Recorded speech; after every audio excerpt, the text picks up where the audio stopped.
Teacher eligibility టెస్ట్కి సంబంధించి English విభాగంలోని 30 ప్రశ్నలను మనం పరిశీలిద్దాం. గత వీడియోలో ఎక్స్ట్రా సెట్ను పరిశీలించడం జరిగింది.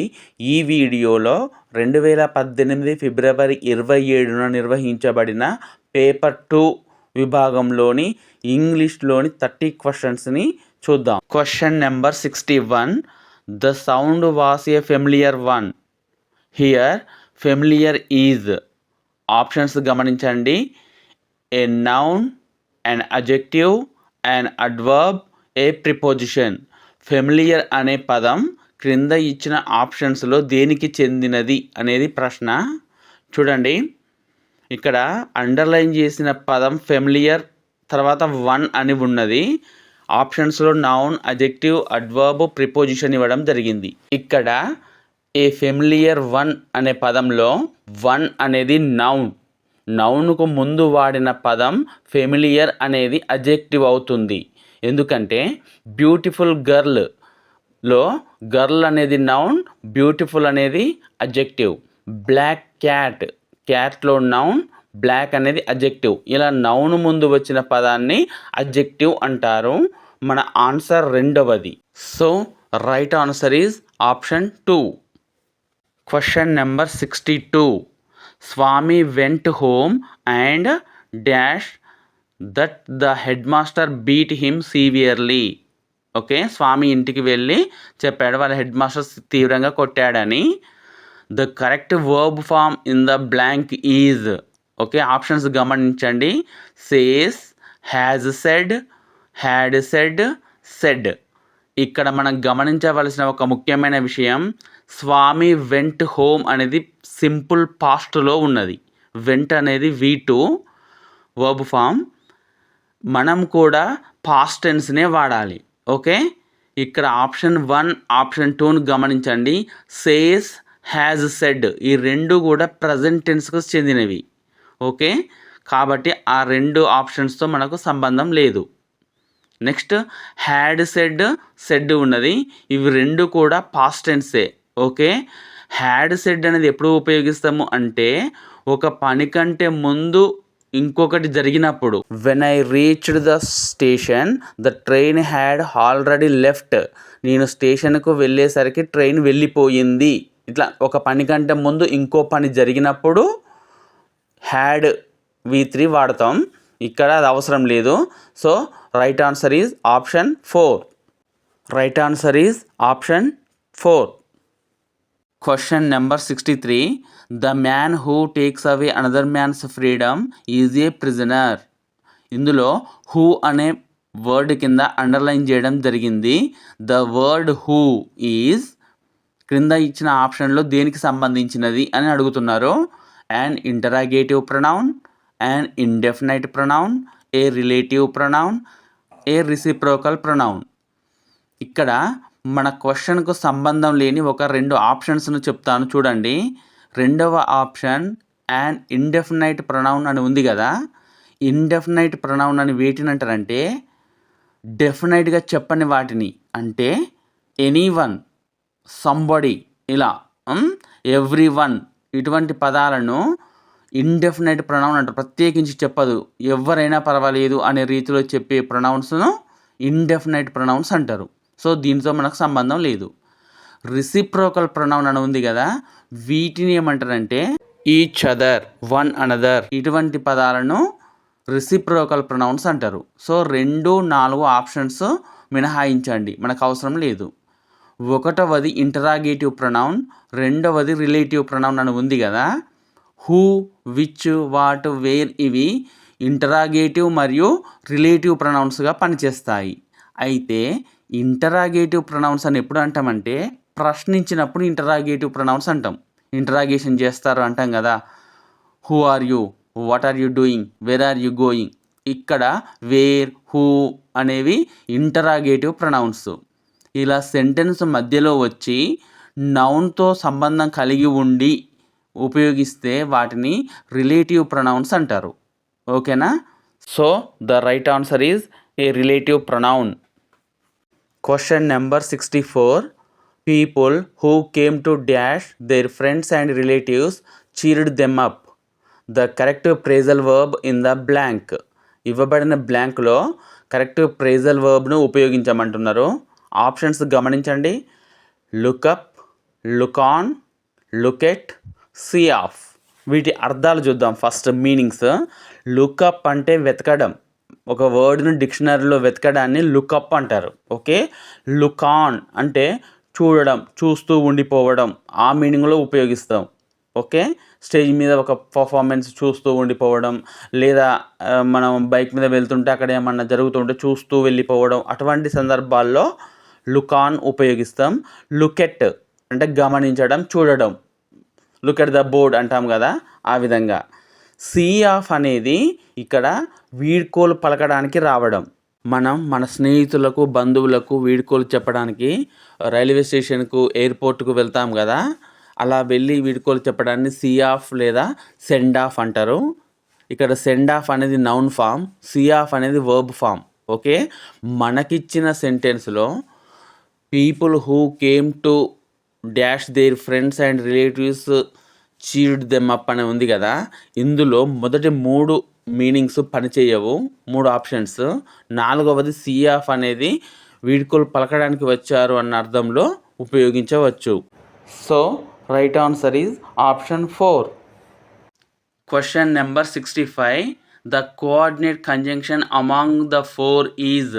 ఇవ్వబడిన 4 ఆప్షన్స్లో కోఆర్డినేట్ కంజంక్షన్స్ ఏది అని అడుగుతున్నారు. గమనించండి. Since, while, as, so. ఇవి ఆన్సర్ చేసే ముందు ఒక విషయం తెలుసుకుందాం. కంజంక్షన్స్ అనేవి 2 రకాలు. Coordinate conjunctions, subordinate conjunctions. Coordinate conjunction గుర్తుపెట్టుకోవడానికి ఒక కోడ్ ఉన్నది. అది ఫ్యాన్ బాయ్స్. ఎఫ్ అంటే ఫర్, ఏ అంటే అండ్, ఎన్ అంటే నార్, బి అంటే బట్, ఓ అంటే ఆర్, వై అంటే ఎట్, సో ఎస్ అంటే సో. ఓకే. ఇది fan boys coordinate conjunctions. Subordinate conjunctions అంటే because, as, since, if, unless, why, where, when. ఇవి సబార్డినేట్ కంజంక్షన్స్. ఇప్పుడు ఇచ్చిన ఆప్షన్స్ను గమనించండి. సిన్స్, వైల్, యాజ్ అనేవి సబార్డినేట్ కంజంక్షన్స్. సో అనేది కోఆర్డినేట్ కంజంక్షన్. సో మనకు అడిగింది కోఆర్డినేట్ కంజంక్షన్ కదా, సమాధానం so. So the right answer is option 4. Question number 66. The shops were closed because there was a strike. Here, because there was a strike is. ఇవ్వబడిన సెంటెన్స్లో because there was a strike అనేది క్రింద ఇచ్చిన ఆప్షన్స్లో దేనికి చెందుతుంది అని క్వశ్చన్. గమనించండి. ఆప్షన్స్: a noun phrase, an adjective phrase, main clause, subordinate clause. క్వశ్చన్కు సంబంధం లేని ఒక 2 ఆప్షన్స్ను మీకు చెప్తాను, గమనించండి. A noun phrase and adjective phrase అని ఉన్నాయి కదా, ఈ 2 ఇవ్వబడిన క్వశ్చన్కు సంబంధం లేదు. ఎందుకంటే సబ్జెక్టు మరియు వర్బ్ కలిగిన భాగాన్ని క్లాజ్ అంటారు, ఫ్రేజ్ అనరు. ఇక్కడ దేర్ వాస్ ఏ స్ట్రైక్ అనే సెంటెన్స్లో సబ్జెక్ట్ ఉంది, వర్బ్ ఉంది. దేర్ అనేది ఇంట్రడక్టరీ వర్డ్ అంటారు, వాస్ అనేది వర్బ్, ఏ స్ట్రైక్ అనేది సబ్జెక్టు. సో ఇది ఒక క్లాజ్. అది మెయిన్ క్లాజా సబార్డినేట్ క్లాజా నిర్ణయించాలి. ఓకేనా. ఇప్పుడు మనం కంజంక్షన్స్ గురించి తెలుసుకున్నాం. Coordinate conjunctions, subordinate conjunctions. Coordinate కంజంక్షన్స్కు ఫ్యాన్ బాయ్స్ అనే కోడ్ ద్వారా అవేంటో తెలుసు. ఫర్, అండ్, నార్, ఈ విధంగా కోఆర్డినేట్ కంజంక్షన్స్ ఉంటాయి. సబార్డినేట్ కంజంక్షన్స్ అంటే because, as, since, if, unless, ఇవన్నీ కూడా సబార్డినేట్ కంజంక్షన్స్. సబార్డినేట్ కంజంక్షన్స్తో ఉన్న సెంటెన్స్ను, క్లాజ్ను సబార్డినేట్ క్లాజ్ అంటారు. ఓకేనా. ఇక్కడ because there was a strike అనేది సబార్డినేట్ క్లాజ్. సో మనకి ఇవ్వబడిన ఆప్షన్స్లో 4వది ఏ సబార్డినేట్ క్లాజ్ అనేది మన సమాధానం అవుతుంది. So the right answer is option 4. Question number 67.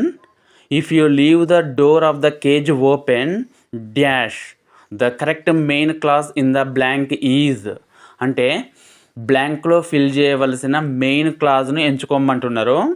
ఇక్కడ ఇచ్చింది ఇఫ్ క్లాజ్ను సబార్డినేట్ క్లాజ్ అంటారు. ఆప్షన్స్ గమనించండి. The bird flies out, the bird will fly out, the bird would fly out, the bird had flown out. మనం correct answer choose చేసుకోవాలంటే మనం if clause గురించి తెలుసుకోవాలి. ఇవి 3 కండిషన్స్ ఉంటాయి. ఇఫ్ క్లాజ్లో కనుక సింపుల్ ప్రజెంట్ ఉంటే మెయిన్ క్లాజ్లో సింపుల్ ఫ్యూచర్ ఉండాలి. ఓకే, ఇఫ్ క్లాజ్లో సింపుల్ పాస్ట్ టెన్స్ ఉంటే మెయిన్ క్లాజ్లో వుడ్, షుడ్, కుడ్, మైట్ ఇలా వస్తాయి. ఇఫ్ క్లాజ్లో పాస్ట్ పర్ఫెక్ట్ ఉంటే మెయిన్ క్లాజ్లో వుడ్ హ్యావ్, కుడ్ హ్యావ్ అనేది వస్తుంది. ఓకేనా, ఇక్కడ ఇచ్చింది యూ లీవ్ అనేది సింపుల్ ప్రజెంట్, యూ పక్కన V1 ఉన్నది. సో మన సింపుల్ ఫ్యూచర్లో ఉన్న సెంటెన్స్ వెతకాలి. చూద్దాం. First one, the bird flies out కాదు, ఇది సింపుల్ ప్రజెంట్. రెండవది, the bird will fly out, subject పక్కన విల్ ఫామ్ ఉండి V1 ఉన్నది, ఇది సింపుల్ ఫ్యూచర్. ఇదే మన సమాధానం. మిగిలినవి కూడా చూద్దాం. మూడవది, the bird would fly, no. The bird had flown, okay, మన సమాధానం రెండవది. So the right answer is option 2. Question number 68. The people followed the principles that Mandela advocated. This is a simple sentence, compound sentence, complex sentence, compound complex sentence. ఈ క్వశ్చన్కి answer చేయాలి అంటే మనకు main clause, subordinate clause అంటే ఏంటో తెలియాలి. గుర్తుపెట్టుకోండి, subject plus verb ఉన్న భాగాన్ని క్లాజ్ అంటారు. ఓకేనా, స్వతంత్రంగా అంటే ఇండిపెండెంట్గా ఉంటేనేమో అది మెయిన్ క్లాజ్, ఇంకో క్లాజ్ మీద డిపెండ్ అయితేనేమో దాన్ని డిపెండెంట్ క్లాజ్ అంటారు. ఇది మనకు ఎలా తెలుస్తుంది అంటే కోఆర్డినేట్ కంజంక్షన్స్, సబార్డినేట్ కంజంక్షన్స్ మనం నేర్చుకున్నాం కదా. కోఆర్డినేట్ కంజంక్షన్స్ ఉంటేనేమో అది మెయిన్ క్లాజ్ అవుతుంది, సబార్డినేట్ కంజంక్షన్స్ ఉంటేనేమో అది సబార్డినేట్ క్లాజ్ అవుతుంది.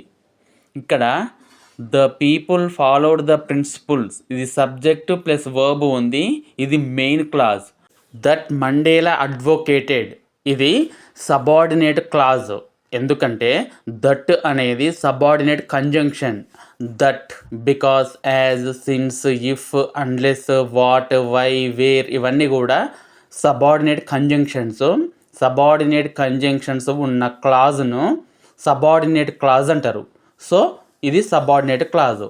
మనకి ఇవ్వబడిన ఈ మొత్తం సెంటెన్స్లో ఒకటి మెయిన్ క్లాజ్ ఉంది, ఇంకొకటి సబార్డినేట్ క్లాజ్ ఉంది. ఇలా ఉంటే దాన్ని కాంప్లెక్స్ సెంటెన్స్ అంటారు. ఓకేనా, ఒకటే మెయిన్ క్లాజ్ ఉంటే దాన్ని సింపుల్ సెంటెన్స్, 2 మెయిన్ క్లాజులు ఉంటే కంపౌండ్ సెంటెన్స్ అంటారు. రెండింటికంటే ఎక్కువ మెయిన్ క్లాజులు ఉండి ఇంకో సబార్డినేట్ క్లాజ్ ఉంటే దాన్ని కంపౌండ్ కాంప్లెక్స్ అంటారు. మనకి ఇవ్వబడిన దాంట్లో ఒకటి మెయిన్ క్లాజ్, ఇంకొకటి సబార్డినేట్ క్లాజ్ ఉంది కాబట్టి ఇది కాంప్లెక్స్ సెంటెన్స్. కాబట్టి సరైన సమాధానం option 3. Question number 69. Up hill task means.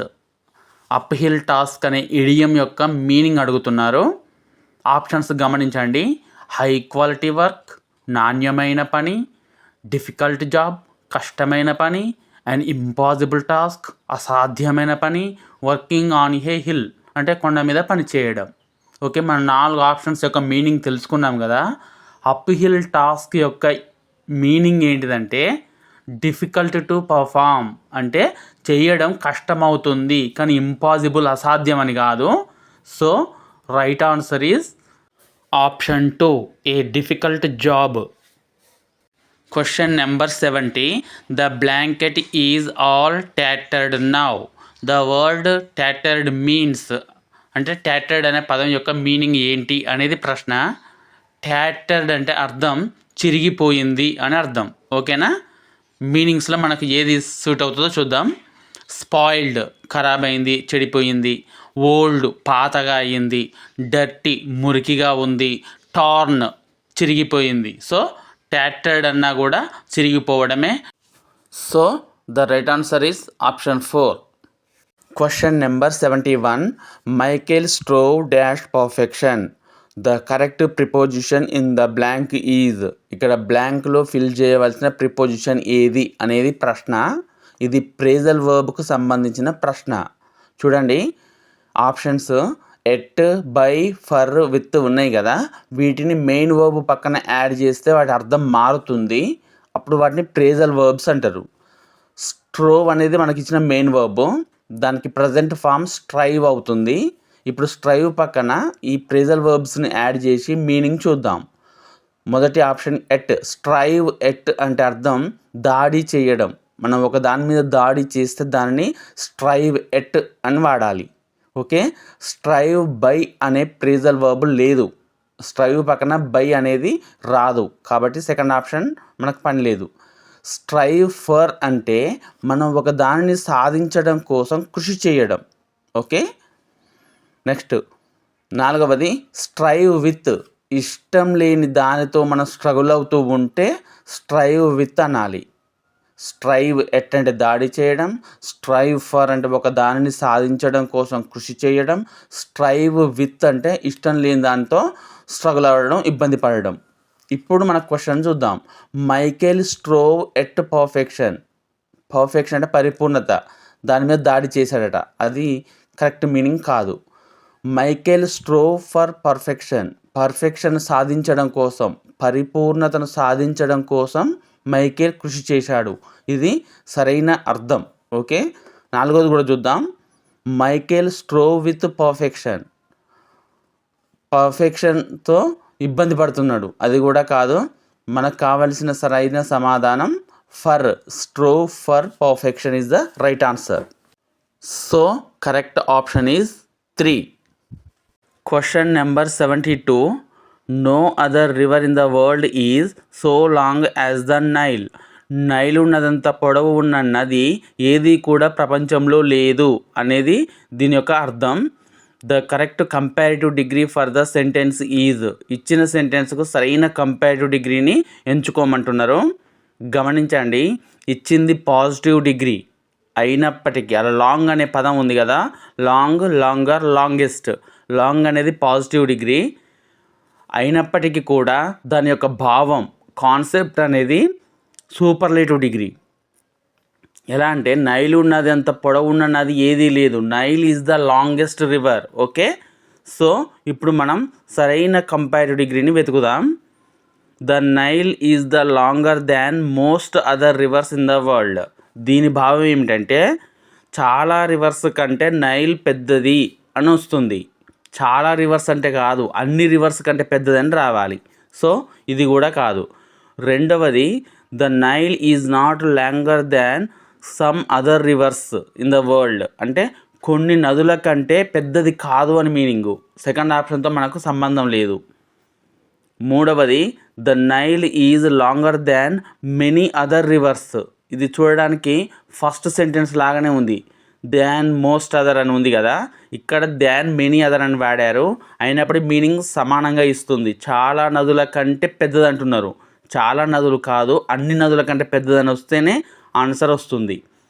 నాలుగవది చూడండి, the Nile is the longer than any other river in the world. Yes, ఇది ఆన్సర్. ఎనీ అదర్, అన్ని నదుల కంటే, ఇతర ఏ నది కంటే కూడా ఇదే పెద్దది. So the right answer is option 4. Question number 73. Neelima said, "My new job is very interesting." Read the following options to identify the correct reported speech of the above sentence. పైన ఇచ్చిన డైరెక్ట్ స్పీచ్ని ఇండైరెక్ట్ స్పీచ్లోకి మార్స్తే కింద ఇచ్చిన ఆప్షన్లో ఏది correct అవుతుంది అని ప్రశ్న. మళ్ళీ దాని కింద కూడా ఆప్షన్స్ ఇవ్వడం జరిగింది. ఇది కొంచెం టైం టేకింగ్ క్వశ్చన్. సులభంగా చేయడం కోసం ముందు మనం ఇచ్చిన సెంటెన్స్ని రిపోర్టెడ్ స్పీచ్లోకి అంటే ఇండైరెక్ట్ స్పీచ్లోకి మారుద్దాం. చూడండి, నీలిమ సెడ్, ఇక్కడ సెడ్ అనేది ఉన్నది కదా పాస్ట్ టెన్స్. ఇలా పాస్ట్ టెన్స్ ఉన్నప్పుడు ఈ రిపోర్టెడ్ క్లాజ్ ఏది ఆ ఇన్వర్టెడ్ కామాలో ఉన్న సెంటెన్స్ని కూడా పాస్ట్ టెన్స్లోకి మార్చాలి. గుర్తుంచుకోండి, సెడ్ ఉన్నప్పుడు లోపల కూడా సెడ్ అనే ఉండాలి, ఇన్వర్టెడ్ కామా లోపల, అంటే పాస్ట్ టెన్స్లో ఉండాలి. My new job is very interesting అని ఉంది కదా, అది ప్రజెంట్ కంటిన్యూస్. ప్రజెంట్ కంటిన్యూస్ అనేది పాస్ట్ కంటిన్యూస్గా మారుతుంది. So my new job was very interesting అని వస్తుంది సెంటెన్స్. ఓకే, ఇది గుర్తుంచుకోండి. ఇక్కడ మై న్యూ జాబ్ అంటే ఎవరి న్యూ జాబు? నీలిమాది. అవునా? నీలిమాకి తగిన ప్రొనౌన్ వాడాలి అక్కడ, her. Okay, her new job was very interesting, ఇది రావాలి మనకు ఆన్సర్లో. Neelima said that her new job was very interesting. ఇప్పుడు ఆప్షన్ చూద్దాం. Neelima said that her new job is very interesting, ఇది కాదు.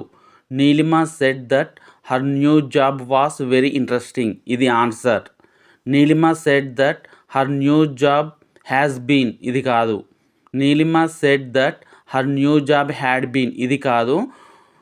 Her new job was very interesting అని ఉన్న ఆప్షన్ బి అనేది ఆన్సర్. మళ్ళీ క్రింద 4 ఆప్షన్స్ ఇవ్వడం జరిగింది. Only A is correct, only B is correct, both A and B are correct, both C and D are correct. మనం గమనించిన దాంట్లో only B, Neelima said that her new job was very interesting, ఇదే సరైన సమాధానం. So the right answer is option 2. Question number 74. Hyderabad and Secunderabad are the twin cities. The correct question tag of the statement is. ఇవ్వబడిన సెంటెన్స్కి సరైన question tag ఏది అనేది ప్రశ్న. ఇక్కడ గమనించండి, పాజిటివ్ స్టేట్మెంట్స్కి క్వశ్చన్ ట్యాగ్ నెగేటివ్లో ఉంటుంది, నెగేటివ్ స్టేట్మెంట్స్కి క్వశ్చన్ ట్యాగ్ పాజిటివ్లో ఉంటుంది. Okay, ఇక్కడ ఇవ్వబడిన ఆప్షన్స్లో నెగేటివ్ ఆప్షన్సే ఉండాలి, మనకు పాజిటివ్ ఆప్షన్స్తో సంబంధం లేదు. చూద్దాం అన్ని నెగేటివ్లో ఉన్నాయో లేవో. అక్కడ రెండవ ఆప్షన్ గమనించండి, ఆర్ దే అనేది ఉన్నది, దాంతో మనకు సంబంధం లేదు, మనకు నెగేటివ్ ట్యాగ్సే కావాలి. ఓకే, రెండవ పాయింట్ ఏంటిదంటే ఇవ్వబడిన సెంటెన్స్లో హెల్పింగ్ వర్బ్స్ అంటే is, are, was, were, have, had ఇటువంటివి ఉంటాయి కదా, అవి కనుక ఉంటే క్వశ్చన్ ట్యాగ్లో కూడా అవే రావాలి. ఇక్కడ ఆర్ ఉంది కాబట్టి క్వశ్చన్ ట్యాగ్లో కూడా ఆర్ అనే పదమే ఉండాలి, అంటే నెగేటివ్లో ఆరెంట్ అని ఉండాలి. చూడండి, ఇజింట్ ఇది పనిచేయదు, డోంట్ దే ఇది కూడా వద్దు. 4వ ఆప్షన్ అరెంట్ దే. ఓకేనా, ఇది సరైన సమాధానం. So the right answer is option 4. Question number 75. The proper subscription for all official letters is. గమనించండి, అఫీషియల్ లెటర్స్ అంటే ఆఫీసర్స్కి లేదా గవర్నమెంట్ బాడీస్కి రాసే వాటిని అఫీషియల్ లెటర్స్ అంటారు. అఫీషియల్ లెటర్స్లో ప్రాపర్ సబ్స్క్రిప్షన్ ఏంటిది అనేది ప్రశ్న. Yours truly, yours obediently, yours faithfully, yours sincerely. ఈ 4 ఆప్షన్స్లో యువర్స్ ఒబీడియంట్లీ అనేది చాలా విధేయతను సూచిస్తుంది. సాధారణంగా ఒక విద్యార్థి టీచర్కి కానీ ప్రిన్సిపల్కు, హెడ్ మాస్టర్స్కి రాస్తే యువర్స్ ఒబీడియంట్లీ అనాలి, అది మనకు అవసరం లేదు. యువర్స్ ట్రూలీ అనేది అమెరికన్లో ఉపయోగిస్తాం ఎక్కువ, ఇది కొంచెం లెస్ ఫార్మల్. ఓకే, ఇది కూడా మనకు అవసరం లేదు. యువర్స్ ఫెయిత్ఫుల్లీ, యువర్స్ సిన్సియర్లీ అని ఉన్నది కదా, యువర్స్ సిన్సియర్లీ ఎప్పుడు ఉపయోగిస్తాము అంటే శాల్యుటేషన్ లెటర్లో శాల్యుటేషన్ అనేది ఒకటి ఉంటుంది, డియర్ సార్, డియర్ మేడం అని ఉంటుంది కదా, అది కొన్ని చోట్ల డియర్ రాజు, డియర్ కిరణ్ ఈ విధంగా ఉపయోగిస్తాం కదా. పేరు ఉపయోగించినప్పుడు సిన్సియర్లీ అని ఉపయోగించాలి.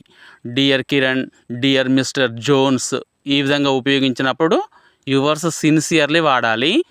యువర్స్ ఫెయిత్ఫుల్లీ అనేది డియర్ సార్, డియర్ మేడం అని వాడినప్పుడు ఉపయోగించాలి. యువర్స్ ఫెయిత్ఫుల్లీ అనేది చాలా ఫార్మల్ మరియు అన్ని అఫీషియల్ లెటర్స్లో ఉపయోగించడం జరుగుతుంది. So our answer is yours faithfully. So the right answer is option 3. ఇప్పుడు మనం కాంప్రహెన్షన్ రీడింగ్కి సంబంధించిన ప్రశ్నలు చేద్దాం. ముందుగా మనం ఈ పారాగ్రాఫ్ చదవాలి. చదువుతున్నప్పుడే మనకు పారాగ్రాఫ్ యొక్క మెయిన్ ఉద్దేశం ఏంటో అర్థం కావాలి. ఓకే, తర్వాత క్వశ్చన్ చదివినప్పుడు ఆప్షన్స్ చూసి మళ్ళీ పారాగ్రాఫ్లోకి వెళ్ళి దాన్ని చెక్ చేసుకోవాలి. ఆ విధంగా మనం సరైన ఆప్షన్ని ఎంచుకునే అవకాశం ఉంటుంది. ఇప్పుడు ప్రశ్నల్ని పరిశీలిద్దాం. Question number 76. Passage is about. ఇవ్వబడిన ప్యాసేజ్ అనేది దేని గురించి ఇవ్వబడింది? ఆప్షన్స్ గమనించండి. Teaching English in the Indian context, teaching English in the global scenario, teaching English through rhymes and songs, teaching English to the young learners. Okay, ఇప్పుడు మనం పారాగ్రాఫ్లోకి వెళ్ళి ఈ ఆప్షన్స్ని చెక్ చేసుకుందాం. అది ఇండియన్ కాంటెక్స్టా, గ్లోబల్ సినారియోనా, లేకపోతే రైమ్స్ అండ్ సాంగ్సా, యంగ్ లెర్నర్సా, మనకిప్పుడు తెలుస్తుంది. ఇక్కడ చూడండి, మన ముందే పారాగ్రాఫ్ చదివాం కాబట్టి క్వశ్చన్ చదివి ఆప్షన్ చూడగానే ఇది పారాగ్రాఫ్లో ఎక్కడ ఉంటుందో మనకు కొంచెం ఒక అవగాహనకు వస్తుంది. So teaching English through rhymes and songs అని ఇవ్వడం జరిగింది కదా, నేను బాక్స్ ఇచ్చాను, అది మన ప్రశ్నకు సమాధానం. Right answer is option 3. Question number 77. The wrong statement according to the author among the 4 is. ఇవ్వబడిన 4 స్టేట్మెంట్లో ఒకటి తప్పుగా ఉన్నది మన పారాగ్రాఫ్ ఆధారంగా. అదేంటో ఐడెంటిఫై చేయమంటున్నారు. ముందుగా పారాగ్రాఫ్ చూద్దాం. Teaching English through rhymes arouse learners curiosity. Okay, rhymes ద్వారా బోధించడం ద్వారా లెర్నర్స్లో ఆసక్తి పెరుగుతుంది. Teaching English through rhymes and songs create readiness among the learners to learn more. Okay, the use of rhymes and songs should be confined only to young learners. Rhymes songs అనేవి కేవలం young లెర్నర్స్కే ఉండాలి అంటున్నారు. The use of rhymes and songs should extend even to adult learners. Rhymes songs అనేవి even adult లెర్నర్స్కి కూడా ఉండాలి అంటున్నారు. ఏది రాంగో ఏది రైటో ఇప్పుడు మనం పారాగ్రాఫ్లో చెక్ చేసుకుందాం. ఇక్కడ బాక్స్లో ఇచ్చిన దాన్ని గమనించండి. The use of rhymes and songs should not be confine to young learners alone. అంటే చిన్నపిల్లలకే కాకుండా పెద్దవాళ్ళకు కూడా ఈ యొక్క రైమ్స్ అండ్ సాంగ్స్ అనేవి ఉండాలి అని ఇక్కడ ఇవ్వబడింది. మనకిచ్చిన ఆప్షన్స్లో ఒక ఆప్షన్ చిన్నపిల్లలకు మాత్రమే ఉండాలని ఇవ్వడం జరిగింది. కాబట్టి అక్కడ ఇచ్చిన ఆప్షన్ ఒకటి తప్పుగా ఉన్నది. So the wrong statement is the use of rhymes and songs should be confined only to young learners. Question number 78. The word moreover in the passage is a noun, an adjective, an adverb, a linker. గమనించండి, noun అంటే పేర్లను తెలియజేస్తుంది. ఇక్కడ moreover అనేది ఏ పేరును కూడా తెలియజేయడం లేదు కాబట్టి నౌన్ కాదు. అడ్జెక్టివ్ అంటే నౌన్ను డిస్క్రైబ్ చేస్తుంది. ఇక్కడ ఏ నౌన్ను కూడా మోర్ ఓవర్ డిస్క్రైబ్ చేయడం లేదు. అంటే బ్యూటిఫుల్ గర్ల్లో బ్యూటిఫుల్ అనేది అడ్జెక్టివ్ అవుతుంది. లేదా ద ట్రీ ఈజ్ వెరీ బిగ్లో బిగ్ అనేది అడ్జెక్టివ్ అవుతుంది. ఆ విధంగా వాడాలి. ఇక్కడ మోర్ ఓవర్ అనేది అడ్జెక్టివ్ కాదు. అడ్వర్బ్ అనేది వర్బ్ను మోడిఫై చేయాలి. ఇక్కడ అలా కూడా కాదు. ఇక్కడ మోర్ ఓవర్ అనేది ఒక లింకర్ అవుతుంది. ఇక్కడ జాగ్రత్తగా గమనించండి, లింకర్ అంటే కలిపేది. కంజంక్షన్స్ కూడా సెంటెన్స్లను యాడ్ చేస్తాయి, కలుపుతాయి. అంటే he went to school and he studied well. ఈ విధంగా ఒకే సెంటెన్స్లో 2 భాగాలను కలిపితేనేమో అవి కంజంక్షన్స్. ఇక్కడ moreover, however, therefore ఇటువంటి వాటిని లింకర్స్ అంటారు. ఇవి ఎలా యాడ్ చేస్తామంటే ఫుల్ స్టాప్ ఉంటుంది, ఒక వాక్యం పూర్తి అవుతుంది, వాటికి కొనసాగింపుగా మరో వాక్యం స్టార్ట్ అవుతుంది. వీటిని లింకర్స్ అంటారు. కంజంక్షన్స్కి లింకర్స్కి అది తేడా. So the right answer is option 4. Question number 79. Read the following 4 parts of passage. చూడండి, she felt that the help came as a great relief in her utter despair. తీవ్రమైన నిరాశలో ఉన్నప్పుడు ఆ క్యాంప్ అనేది ఆమెకు మంచి ఉపశమనం కలిగించింది. The relief team brought her and her 4 children to A flood relief distribution camp. అంటే ఆమె నలుగురు పిల్లల్ని ఫ్లడ్ రిలీఫ్ డిస్ట్రిబ్యూషన్ సెంటర్కి తీసుకొని వచ్చారు. Which was organised by the government in Kurnool జిల్లాలో గవర్నమెంట్ నిర్వహిస్తుంది. She received rice, blankets and other supplies her family needed. అంటే ఆమె కుటుంబానికి అవసరమైనవన్నీ కూడా ఆహారం, దుప్పటి అవన్నీ కూడా ఇచ్చారు. Many private donors were also moved on seeing her children. చాలామంది కూడా సహాయం చేయడానికి ముందుకొచ్చారు. ఇక్కడ చూడండి, వాటిని ఆర్డర్లో మార్చాల్సి వచ్చినప్పుడు ముందు ఆమెను ఫ్లడ్ రిలీఫ్ సెంటర్కి తీసుకెళ్లారు అనేది మొదటిది అవుతుంది. ఆ మొదటిది ఏంటిదంటే బి. 1, 2, 3, 4 4 ఆప్షన్లో కూడా బి ఇవ్వడం జరిగింది. తర్వాత అక్కడ ఆమెకు రైస్, అన్నం పెట్టారు, బ్లాంకెట్స్ ఇచ్చారు, ఇతర వస్తువులు ఇచ్చారు అనేది రెండవది అవుతుంది, అంటే సి అవుతుంది. బీసీ ఎక్కడుందో చూడండి, ఇచ్చిన 4 ఆప్షన్లో బీసీ అనేది రెండవది అవుతుంది. తర్వాత A she felt the help came as a great relief in her utter despair, ఇది మూడవది అవుతుంది. రైట్, నాలుగవది చివరిది డి అవుతుంది. So correct answer is BCAD, option 2. Question number 80. The head master said I don't believe it. The correct indirect speech for the sentence is. ఇవ్వబడిన సెంటెన్స్కు సరి అయిన ఇండైరెక్ట్ స్పీచ్ సెంటెన్స్ ఐడెంటిఫై చేయమంటున్నారు. గమనించండి, ఇన్వర్టెడ్ కామాస్ బయట ఉన్న verb said అనేది past టెన్స్లో ఉన్నప్పుడు ఇన్వర్టెడ్ కామాలో ఉన్న సెంటెన్స్ అనేది టెన్స్ మారాలి. ఇక్కడ సింపుల్ ప్రజెంట్ ఇవ్వబడింది, సింపుల్ పాస్ట్గా మారాలి. ఐ డోంట్ బిలీవ్ ఇట్ అనే సెంటెన్స్కి simple past I did not believe it అవుతుంది. ఇక్కడ సబ్జెక్ట్ ఐ, ఇన్వర్టెడ్ కామా బయట ఉన్న సబ్జెక్ట్ హెడ్ మాస్టర్ కాబట్టి హెడ్ మాస్టర్కు సరైన ప్రొనౌన్ హీ వాడాలి. He did not believe it. చూడండి, ద హెడ్ మాస్టర్ టోల్డ్ అని ఇవ్వబడింది ఫస్ట్ ఆప్షన్, అది కాదు. రెండవది the head master said that he did not believe it, ఇది సరి అయిన సమాధానం. So the right answer is option 2. Question number 81. The subordinate conjunction among the 4 is. ఇవ్వబడిన 4 ఆప్షన్స్లో సబార్డినేట్ కంజంక్షన్ ఏది అనేది ప్రశ్న. గుర్తుంచుకోండి, fan boys, for, and, nor, but, or, yet, so ఇవి coordinate conjunctions. Because, as, since, if, unless, when, where, why ఇవి subordinate conjunctions. So ఇవ్వబడిన ఆప్షన్స్లో అండ్, బట్, ఆర్ అనేవి కోఆర్డినేట్ కంజంక్షన్స్. 4వ ఆప్షన్ వెన్ అనేది subordinate conjunction. So the right answer is option 4, when. Question number 82.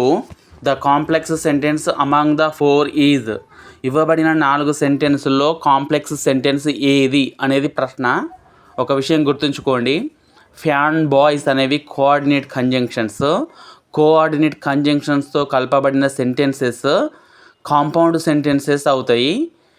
Subordinate conjunction ఉన్న clause subordinate clause అవుతుంది. Subordinate clause ఉంటే అది కాంప్లెక్స్ సెంటెన్స్ అవుతుంది. గమనించండి, 1, 2, 3 సెంటెన్స్లలో బట్, ఆర్ అనే కంజంక్షన్స్ ఉన్నవి కాబట్టి అవి కాంపౌండ్ సెంటెన్సెస్ అవుతాయి.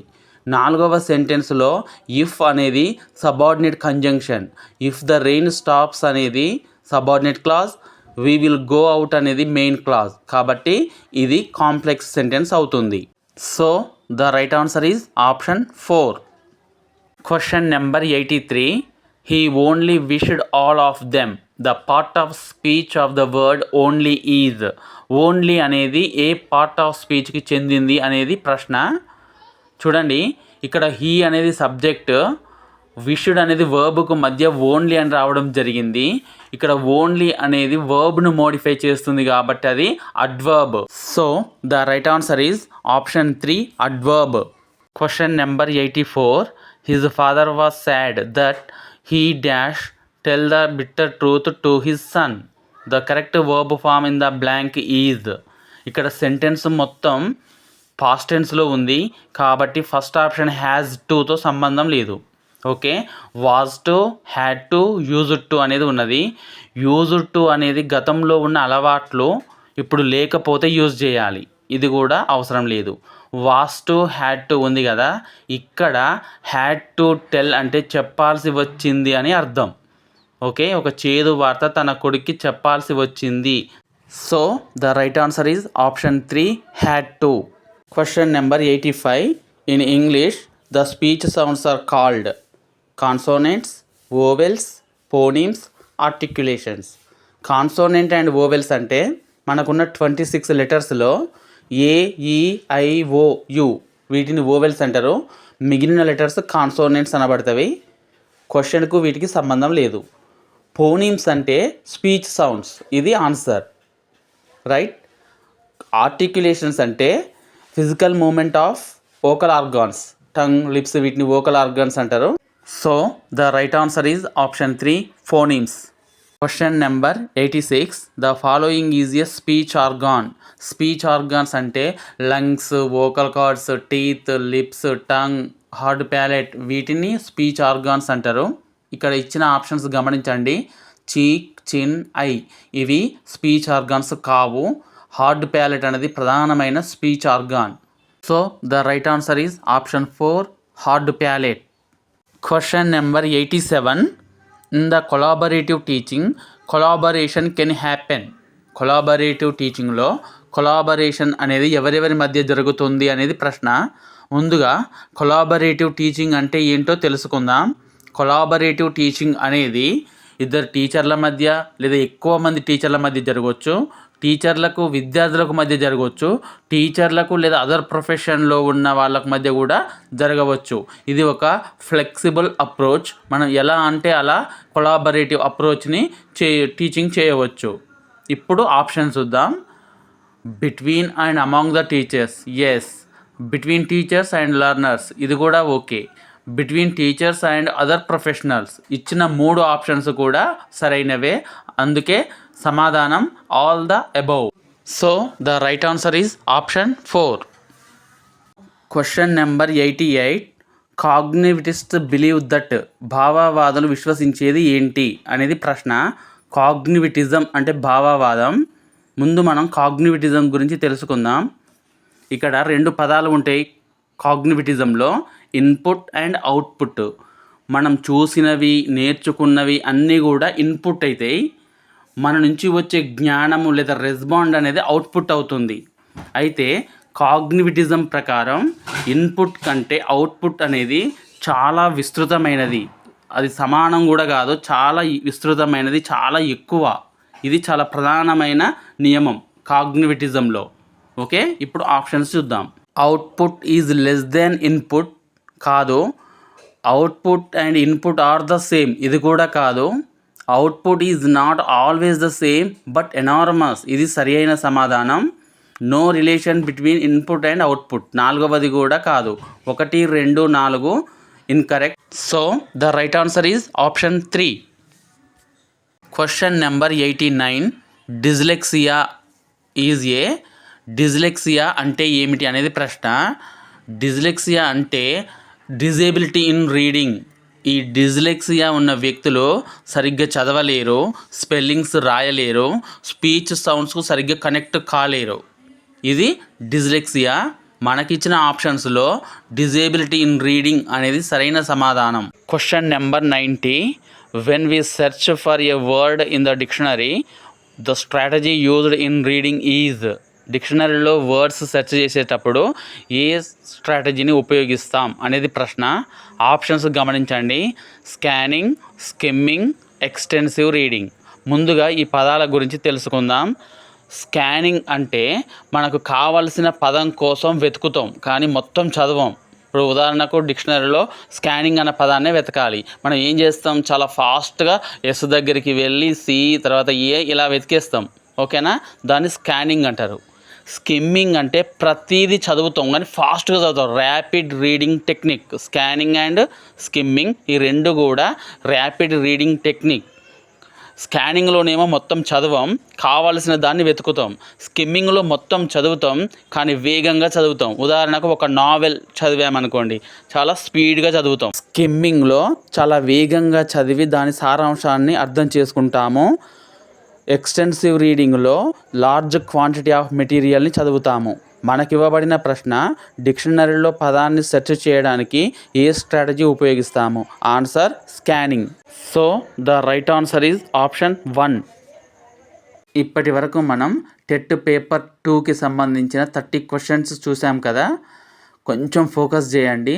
30కి 30 మార్క్స్ సాధించడం కష్టమేమీ కాదు. Thank you for watching.